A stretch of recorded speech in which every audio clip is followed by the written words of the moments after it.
அன்பு தமிழ் நெஞ்சங்களுக்கு வணக்கம். ஃபர்ஸ்ட் ஷோ நிகழ்ச்சிக்கு உங்களை அன்போடு வரவேற்கின்றேன். இன்றைய ஃபர்ஸ்ட் ஷோ நிகழ்ச்சியில உசிரே திரைப்படத்தின் திரை விமர்சனத்தை தெரிந்து கொள்ள போகிறோம். வாங்க நிகழ்ச்சிக்கு போவோம். சகலகலா வல்லவர் டி ராஜேந்தர் ஒரு பாட்டுல சொல்லியிருப்பார், பூத்தால் மலரும் உதிரும், நெஞ்சில் பூத்தால் உதிரவில்லை. அது மாதிரி நெஞ்சில் பூத்த ஒரு மலரின், அதாவது காதலின் கதை இது. சித்தூர் அருகே உள்ள ஒரு அழகான கிராமம். அந்த கிராமத்துல கிரேன் மனோகர் செந்தி, இந்த தம்பதியோடைய மகன் ராகவா, அதாவது கதாநாயகன்.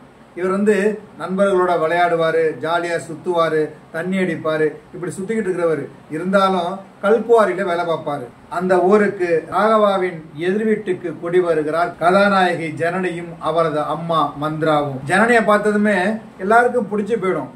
ஆனா நெருங்கி பழக முடியாது. அதுக்கு காரணம் அவங்க அம்மா மந்த்ரா பேச்சாலே கொண்டுடுவாரு, பார்வையாலே கொண்டுடுவாரு. அதனாலேயே கதாநாயகிட்ட நெருங்கி பேசுறதுக்கே பயப்படுவாங்க. ஜனனியை காதலிக்கணும் அப்படின்னு எல்லாருக்கும் ஆசை. மந்த்ராவுக்கு பயந்து கிட்டவே வரமாட்டாங்க. பொண்ணு எடுத்துருவாங்களே, அதனால வரமாட்டாங்க.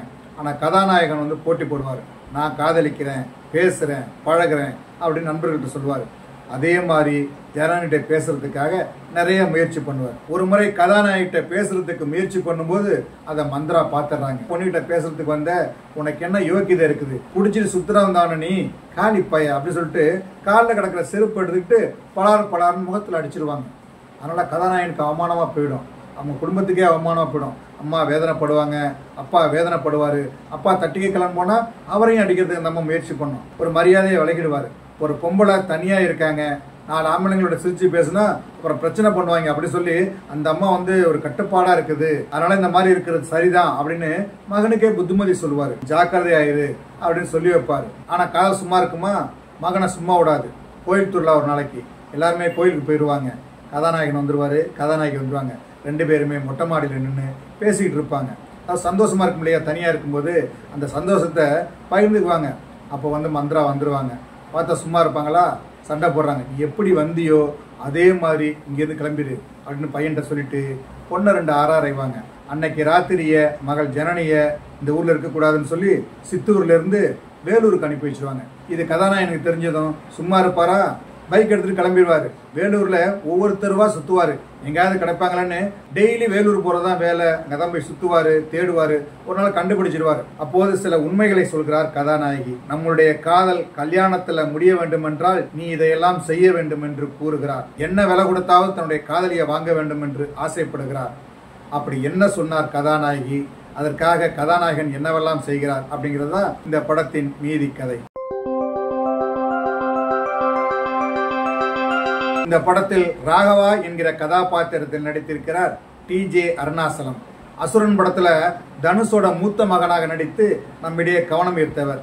இந்த படத்தில் காதல் நாயகனாக நடித்திருக்கிறார். ஒரு இளைஞனுக்குள் காதல் வந்தால் அவனை என்ன பாடுபடுத்தும் என்பதை அனுபவமாக தனது பாத்திரத்தின் மூலம் உணர வைக்கிறார். இந்த படத்தின் நாயகியாக ஜனனி நடித்திருக்கிறார். பிக் பாஸ் நிகழ்ச்சியின் மூலம் ரசிகர்களை கவர்ந்தவர் இந்த படத்தில் மந்த்ராவின் மகளாக அழகு தேவதையாக ஜொலிக்கிறார். அம்மாவுக்கு பயப்படும் பெண்ணாக தன்னை காதலிப்பவனை நேசிப்பவராக நடித்து அந்த பாத்திரத்திற்கு உயிர் கொடுத்திருக்கிறார். கிளைமாக்ஸில் அவரது முடிவு பெரும் அதிர்ச்சியை அளிக்கிறது. சிஸ்டர் மனோகர் நிறைய படங்கள்ல சின்ன சின்ன கதாபாத்திரத்தில் நடிச்சிருப்பாரு, காமெடி கதாபாத்திரத்தில் நடிச்சிருப்பாரு.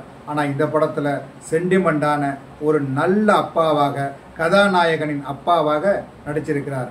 அதே போல அவரது மனைவியாக நடித்திருக்கும் செந்தியும் பல படங்களில் நடித்திருந்தாலும் இந்த படத்தில் மகனின் காதலை ஆதரிக்கக்கூடிய நல்ல கதாபாத்திரம் மிக அருமையாக செய்திருக்கிறார்.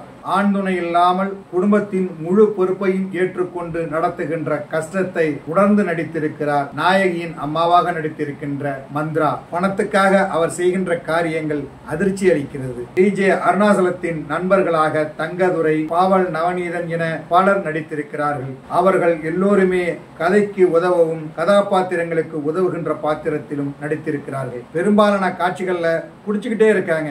இது தேவையான்னு தெரியல.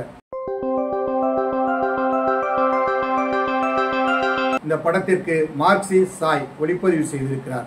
அதாவது பெரும்பாலான படங்கள்ல சென்னை, கோயம்புத்தூர், திருநெல்வேலி, மதுரை இப்படி பல ஊர்களை பார்த்திருப்போம். எல்லா படங்கள்லயும் அந்த ஊரை மிக அழகாக காட்டியிருப்பாங்க. அது மாதிரி இந்த படத்தில் ஆந்திரா அருகே உள்ள, அதாவது தமிழ்நாடு பாடன்னு சொல்லலாம், சித்தூரின் அழகை ஒவ்வொரு பிரேம் மூலம் உள்ளத்திற்கு கடத்துகிறார் ஒளிப்பதிவாளர். அந்த ஊரு, அந்த அணைக்கட்டு எதையுமே மறக்க முடியாது. அந்த அளவுக்கு ஒவ்வொரு காட்சிகளும் ஒவ்வொரு பிரேமும் நம் மனதுக்குள் நிற்கிறது. காதல் உணர்வுகளை நம் மனதுக்குள் கடத்துகின்ற மாதிரி மிக அற்புதமாக படத்தொகுப்பு செய்திருக்கிறார் மணிமாறன். இந்த படத்திற்கு இசையமைத்திருக்கிறார் கிரேன் ஜோஸ். ஒவ்வொரு பாடலும் மனதில் நிற்கிறது. அவ்வளவு அழகான துள்ளலான இசையை கொடுத்து அசத்தி இருக்கிறார். பின்னணி இசையிலும் கலக்கி இருக்கிறார். இந்த படத்தின் கதை எழுதி இயக்கியிருக்கிறார் இயக்குனர் நவீன் கோபால். ஒரு இளைஞனுக்குள் காதல் எப்படி உருவாகிறது, அது அவனை என்ன பாடெல்லாம் படுத்துகிறது, எப்படியெல்லாம் நடக்க வைக்கிறது, காதலியை மனைவியாக அடைய துடிக்கின்ற தருணங்கள் என இந்த படம் முழுவதும் அழகான காதல் கதையை அழகியலோடு உணர்வு பூர்வமாக சொல்லி இருக்கிறார். காதலின் வலிகள், உணர்ச்சிகள், அதன் அனுபவங்கள் என்று படம் நகர்கின்றது. இந்த படத்தோட கதை ஒரு உண்மை கதை என்று நினைக்கிறேன். அதனால என்னவோ படத்துல, அதாவது கதைக்கு என்ன தேவையோ அதற்கான காட்சிகளை மட்டுமே வைத்திருக்கிறார் இயக்குனர். ஒவ்வொரு காட்சியும் ரசிக்கிற மாதிரி இருக்குது. அதனால படத்தோட ஒன்றி போய் நாம் படத்தை பார்க்க வேண்டியிருக்கு. சில காட்சிகள் நீளமா இருக்குது, அதை கொஞ்சம் தவிர்த்திருக்கலாம். இருப்பினும் உசிரே நல்ல காதல் படம், அனைவரும் ரசிக்கக்கூடிய காதல் படம். என்ன நேயர்களே, உசிரே திரைப்படத்தின் திரை விமர்சனத்தை தெரிந்து கொண்டீர்களா? சரி, தமிழ் வலைக்காட்சியை தொடர்ந்து பாருங்கள். தமிழ் வலைக்காட்சியை லைக் பண்ணுங்க, ஷேர் பண்ணுங்க, கமெண்ட் பண்ணுங்க, சப்ஸ்கிரைப் பண்ணுங்க. தமிழ் வலைக்காட்சியின் புதிய அப்டேட்டுகள் உடனுக்குடன் உங்களுக்கு தெரிய வர அருகில் உள்ள பெல் பட்டனை மறக்காமல் அமுக்குங்க. கலை இலக்கியம் யாவும் மக்களுக்கு.